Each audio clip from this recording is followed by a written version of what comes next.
JoJo Bizarre Adventure. Après 36 ans d'existence, le manga est une des œuvres les plus marquantes de sa génération. L'anime fête son 10e anniversaire et au bout de 150 épisodes, on en est à la partie 6. On suit l'histoire de Jolene Kujo qui se retrouve en prison pour un crime qu'elle n'a pas commis. Mais attendez, c'est qui elle? C'est plus Jojo? Qu'est-ce qu'il est devenu alors? En fait, pour chaque partie de l'anime, il y a un héros différent. Leur point commun, c'est leur généalogie, celle des Joestar, symbolisée par une tache de naissance en forme d'étoile au niveau de la nuque. Et aujourd'hui, on va dresser le portrait de toute la famille, père, mère, enfants et tous les autres personnages que vous ne connaissez pas. Jonathan Joestar.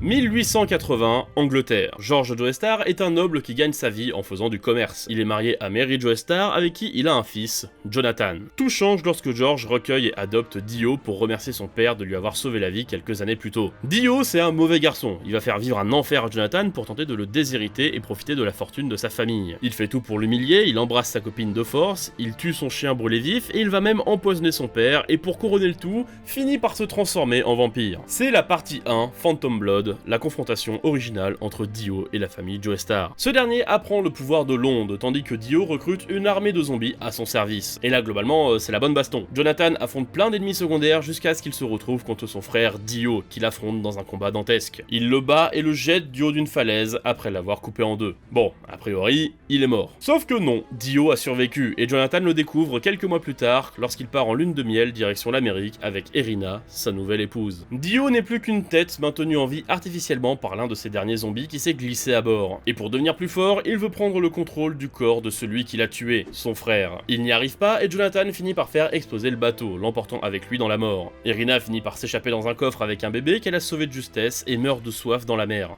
Bon, ok, non, elle dérive jusqu'aux îles Canaries et va refaire sa vie là-bas. Et en plus du nourrisson qu'elle a sauvé, Erina est enceinte. Elle donne naissance à George Joestar, qu'elle élève seule. Tout ce qu'on sait de lui vient d'un roman à moitié canon. Il affronte un des zombies créés par Dio et devient un pilote héroïque. Dans l'anime, on apprend qu'il a combattu pendant la Première Guerre mondiale, avant de se marier avec la fille qu'Erina a sauvée du bateau. Donc sa sœur d'adoption, c'est un petit peu bizarre en termes d'histoire de famille. Cette fille, elle s'appelle Elizabeth, mais on la connaîtra sous le nom de Lisa Lisa. Le couple a un enfant ensemble, Joseph Joestar. Malheureusement, pendant son service, George découvre que son supérieur est en fait un des zombies créés par Dio. Il tente de l'arrêter, mais celui-ci le tuera sans qu'il puisse faire quoi que ce soit. Lisa Lisa est dévastée, mais heureusement pour elle, elle maîtrise le pouvoir de l'onde et va tuer le zombie qui a assassiné son mari. Super, c'est un bon plan, sauf que le problème, c'est que zombie ou pas, ça restait un officier militaire. Elle doit alors fuir l'Angleterre en laissant son fils derrière elle. Et contrairement à Dio, il y a quelque chose qui ne vous trahira jamais, notre sponsor du jour, NordVPN. C'est un outil qui vous permet de géolocaliser votre appareil dans un autre pays. Ça vous rend intraçable, moins sensible aux attaques informatiques, protège vos données et permet d'accéder à du contenu bloqué en France. On pense au catalogue étranger des services de streaming comme Netflix ou Disney+, mais même des sites qui peuvent être bloqués chez nous. NordVPN est très simple d'utilisation. Un seul clic et vous êtes connecté ailleurs. Ou vous pouvez aussi lui demander de se connecter automatiquement à l'un des 5500 serveurs dans l'un des 59 pays concernés. Il se paye même le luxe d'être le VPN le plus rapide du marché en étant compatible sur les principales plateformes. Windows, Android, iOS et plein d'autres, vous pouvez protéger n'importe quel type d'appareil avec. Et puisque NordVPN vous permet de sécuriser 6 appareils en même temps, il vous permet vraiment de protéger n'importe quoi. Chez Manga Trash, on vous propose de tester avec une offre satisfait ou remboursée en suivant notre lien dans la description. Vous pouvez essayer NordVPN pendant 30 jours et vous faire intégralement rembourser si le service ne vous convient pas, en plus de 4 mois gratuits sur les offres de 2 ans. Si vous n'avez jamais testé ce VPN, c'est peut-être l'occasion de sauter le pas sans risque. Le lien est dans la description.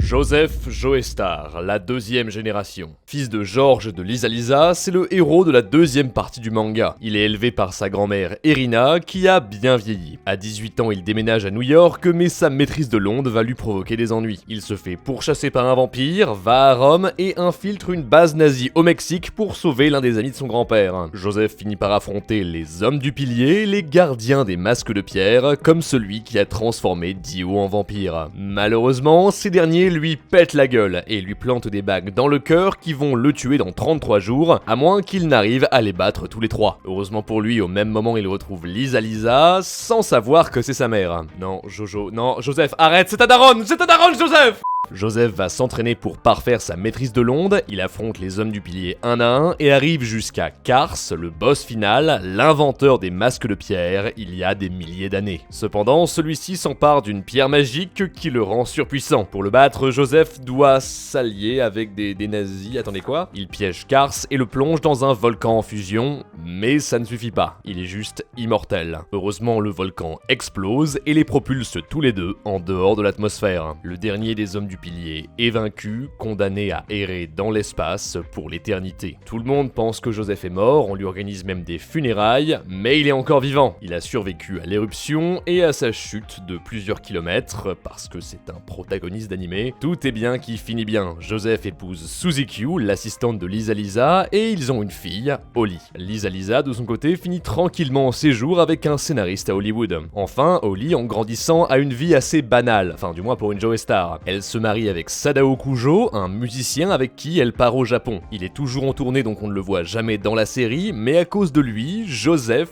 devient raciste. Il ne supporte pas que les Japonais lui ont volé sa fille. Holly et Sadao auront un enfant, et quel enfant? Jotaro Joestar.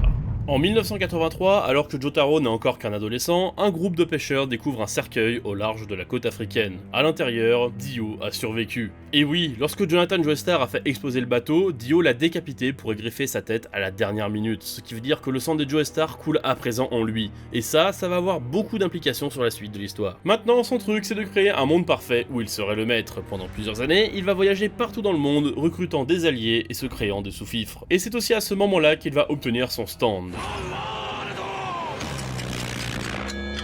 qui lui permet d'arrêter le temps pendant un bref instant. Le truc, c'est que maintenant, Dio est connecté à toute la famille Joestar, et lorsqu'il obtient son stand, tous les descendants du premier Jojo, Jonathan, en manifestent un subitement à leur tour. Pour Joseph, c'est le Hermit Purple, qui crée des ronces violettes, Jotaro, c'est Star Platinum, qui ressemble beaucoup à The World, et le problème, c'est que la mère de Jotaro, donc la fille de Joseph, qui est elle aussi une Joestar, Holly, en développe un, mais contrairement aux autres, elle n'a pas la force physique et mentale pour le contenir, et donc si sa famille ne fait rien, elle va finir par mourir. Le seul moyen d'arrêter le développement de ce stand, c'est de tuer Dio, qui est le moteur de tout ça. Les héros parcourent donc le monde à la recherche de Dio. Hong Kong, Inde, Pakistan, Mer Rouge, tout en recrutant de nombreux alliés, et en affrontant beaucoup d'autres utilisateurs de stand à la solde de Dio. Ils arrivent finalement au Caire, et après une nouvelle vague de méchants, ils arrivent au manoir de Dio. Ils affrontent enfin le vampire immortel, la bataille continue toute la nuit dans les rues du Caire, et Joseph se fait même tuer. Heureusement, Jotaro est là pour finir le travail, The World contre Star Platinum, un combat épique et dantesque. Au final, Jotaro découvre que son stand peut lui aussi arrêter le temps, et il s'en sert pour vaincre Dio une bonne fois pour toutes. Enfin, cette fois c'est vraiment terminé, Dio est mort et son règne de terreur avec lui. Holly est sauvé, Jotaro utilise le sang de Dio pour ramener Joseph d'entre les morts et tout est bien qui finit bien. Bon, techniquement il a du sang de vampire en lui, mais c'est surtout du sang de Joestar, donc on va faire comme si de rien n'était. Après ça, Jotaro retourne à une vie normale, il obtient un doctorat en biologie marine parce qu'il adore les dauphins,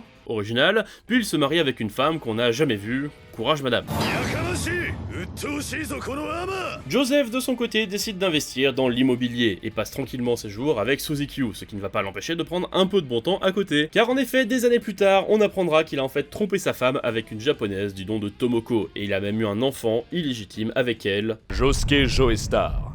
Tomoko, après avoir flirté avec Joseph, repart au Japon pour élever son fils Josuke. Lors du retour de Dio, il n'avait que 4 ans. Comme Holly, la pression de son stand a bien failli le tuer, mais il s'en est sorti de justesse. Des années après les événements de la partie 3, Jotaro apprend son existence et part retrouver Josuke, qui entre-temps est devenu un bon gros loupard au grand cœur, qui a miraculeusement gardé son stand, Crazy Diamond. Avec, il peut recomposer des objets dans leur état d'origine et même soigner des gens. C'est pas le seul dans son cas. À Morio, de plus en plus de gens développent des stands à cause d'un artefact antique, la flèche. Jotaro et Josuke doivent la retrouver et mettre un terme à tout ça. Plein de trucs se passent, on voit plein de stands différents, Josuke découvre même un bébé avec un stand qui le rend invisible. Elle s'appelle Shizuka, Jotaro et lui vont l'adopter et la laisser à la charge de Joseph. On la revoit plus jamais après la fin de l'animé, mais les fans se sont amusés à voir à quoi elle ressemblerait adulte et il y a même un roman sur sa vie qui n'est malheureusement pas canon. En parallèle de l'histoire, sans rapport en apparence, on suit la vie tranquille d'un serial killer,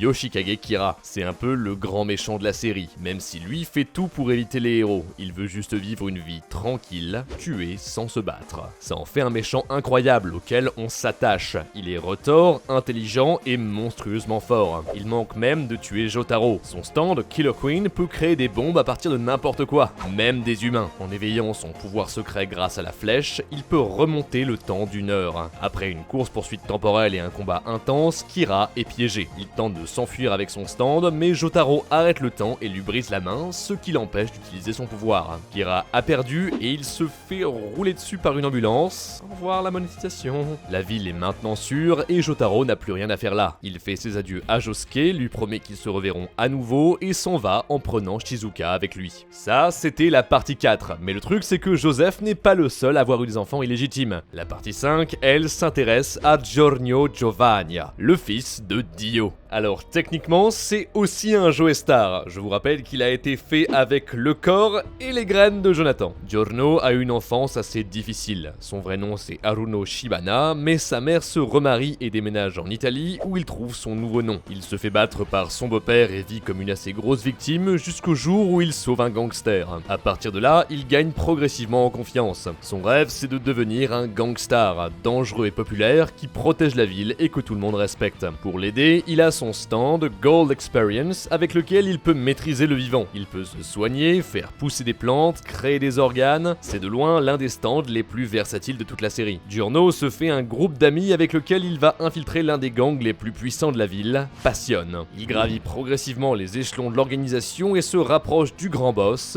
Diavolo. Plein de choses se passent, Giorno et sa team doivent protéger la fille de Diavolo et trahissent l'organisation lorsque ce dernier tente de la tuer afin de brouiller les pistes qui mènent à lui. Bagarre, Polnareff devient une tortue, puis finalement les gentils arrivent à Rome pour vaincre Diavolo une bonne fois pour toutes. Son stand, King Crimson, peut effacer le temps. Alors c'est compliqué, posez pas de questions, c'est un ennemi coriace, mais Giorno arrive à le battre en débloquant une version Super Saiyan de son stand, le mode Requiem. Il devient alors le nouveau boss de l'organisation, tous les mafieux s'inclinent devant lui et il jure de protéger la ville coûte que coûte.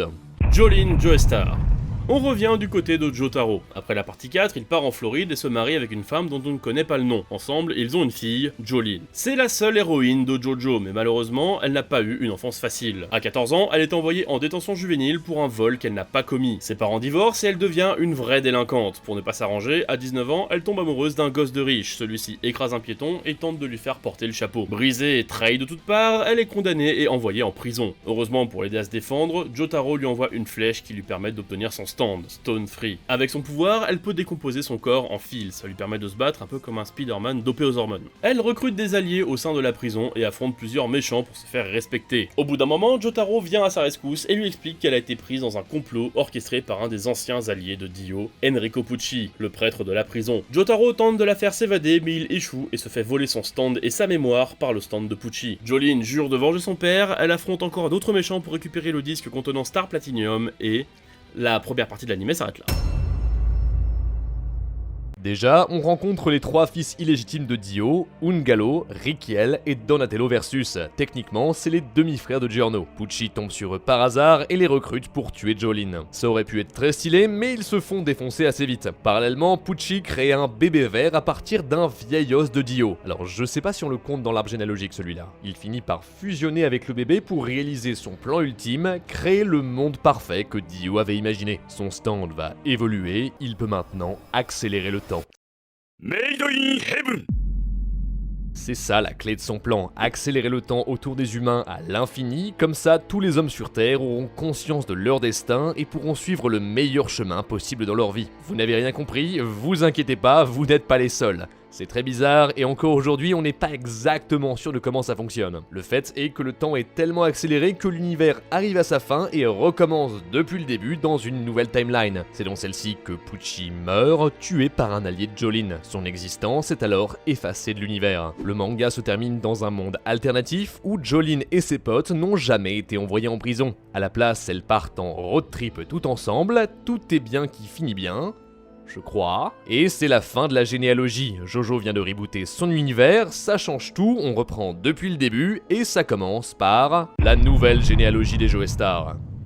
Et oui, après 18 ans de parution, Araki a décidé de prendre un nouveau départ. En 2004, lorsque la partie 7 commence, tout le monde est surpris de voir que l'histoire prend place en 1890 dans une timeline différente. On reprend tout de zéro. Jolene, Jotaro, Josuke, y a plus personne. On suit l'histoire de Johnny Joestar et de son partenaire Jiro Zeppelli qui participent ensemble à la Steel Ball Run, une course à cheval à travers l'Amérique avec un énorme prix à la clé, 50 millions de dollars. Bon, on a un tout nouvel arbre à faire. Tout en haut, on a George Joestar, un éleveur de chevaux, ainsi que sa femme Anne. Les deux ont un fils, Nicolas, qui est mort jeune dans un accident d'équitation, et bien sûr Johnny. Jiro et lui participent au Steel Ball Run, ils rencontrent plein de monde, affrontent des méchants, enfin la routine habituelle. Johnny finit par tomber amoureux d'une femme du nom de Rina Higashikita. Les deux se marient et ont à leur tour 2 enfants, une fille qu'on ne connaît pas, et un garçon, George Joestar II. Après ça, on ne sait pas grand chose sur le reste de la famille, c'est justement tout l'enjeu de JoJo partie 8. On suit Josuke Higashitaka, un jeune homme atteint d'amnésie qui va enquêter dans la ville de Morio pour découvrir d'où il vient. L'un d'entre eux, c'est Joseph Joestar, qui, comme dans la timeline précédente, s'est marié avec une Suzy Q,